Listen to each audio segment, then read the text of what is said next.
Warning, the following contains images of graphic violence and not suitable for all audiences. Viewer discretion is advised.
Janine Jones was born in Texas 1950.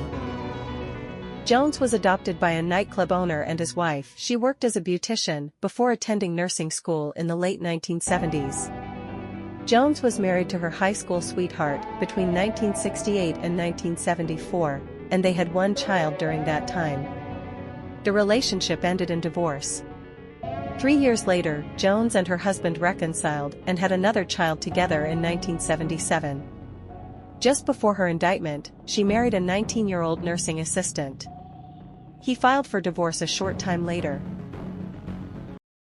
While Jones worked as a licensed vocational nurse, LVN, at the Bexar County Hospital, now University Hospital of San Antonio, in the pediatric intensive care unit, a statistically improbable number of children died under her care.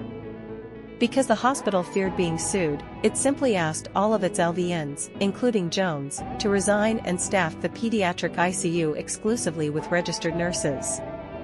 No further investigation was pursued by the hospital. Jones left and took a position at a pediatrician's clinic in Kerrville, Texas, some 60 miles northwest of San Antonio. It was here that she was charged with poisoning 6 children. The doctor in the office discovered 2 puncture marks in a bottle of succinylcholine, succinylmethonium chloride, in the drug storage, where only she and Jones had access. Succinylcholine is a powerful short-acting paralytic that causes temporary paralysis of all skeletal muscles, as well as those that control breathing. The drug is used as a part of a general anesthetic. A patient cannot breathe while under the influence of this drug. In small children, cardiac arrest is the ultimate result of deoxygenation due to lack of respiration. Contents of the apparently full bottle were later found to be injecting. Volume was 5/6 diluted with saline solution. Jones claimed she was trying to stimulate the creation of a pediatric intensive care unit in Kerrville. Janine Jones is accused of injuring 1-month-old Rolando Santos back in January of 1982 by injecting him with an overdose of heparin, an anticoagulant or blood thinner. At the time, the child was a patient at the Pediatric Intensive Care Unit at the Medical Center Hospital. Already, Jones is serving a 99-year prison term in the death of a Kerrville baby. Because of the nature of the case, courtroom officials are not taking any chances. Everyone entering the courtroom must first pass through metal detectors set at the door. But Janine Jones' greatest fear was to face a biased and hostile jury, so she asked District Judge Pat Priest to decide her fate alone, waiving her right to a jury trial. Prosecutors in the case arrived at the courthouse with a list of witnesses who would help establish their case through testimony on procedural matters. Prosecutors in the case say they have done their homework, and their extensive list of witnesses would seem to suggest that. 92 witnesses have been subpoenaed to testify in the case, although only 10 were sworn in to date. The case is expected to last between 2 and 4 weeks. Frank Guerra, Channel 5 Eyewitness News.